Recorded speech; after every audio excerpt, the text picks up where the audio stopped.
میخوام براتون از یه مراسم آیینی بگم. آیین سنتی علمبندان که 6 ماه محرم هر سال در بقعه امامزاده اون ابن محمد ابن علی شهرک تاریخی ماسوله برگزار میشه. این مراسم قدمتی بیش از 800 سال داره و در همدردی با امام سوم شیعیان حضرت امام حسین علیه السلام برگزار میشه.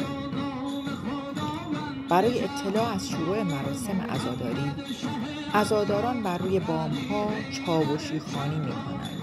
سنج‌ها رو به هم می‌کوبند، شیپور می‌زنند تا اهالی 4 محله ماسوله و عزادارای دیگه دور هم جمع بشن.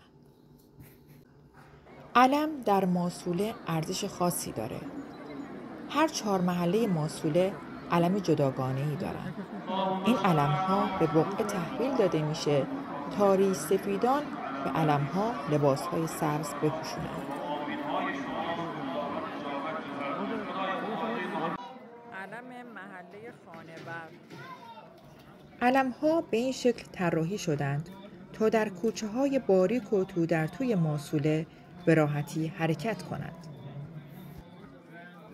بعد از جمع شدن عزادارا، ریش‌سفیدان علم‌ها رو به علمدارهای هر محله برمیگردونند تا اونها علم‌ها رو به سمت مسجد محل خودشون برده و در کل بازار و محله‌های ماسوله حرکت بدن.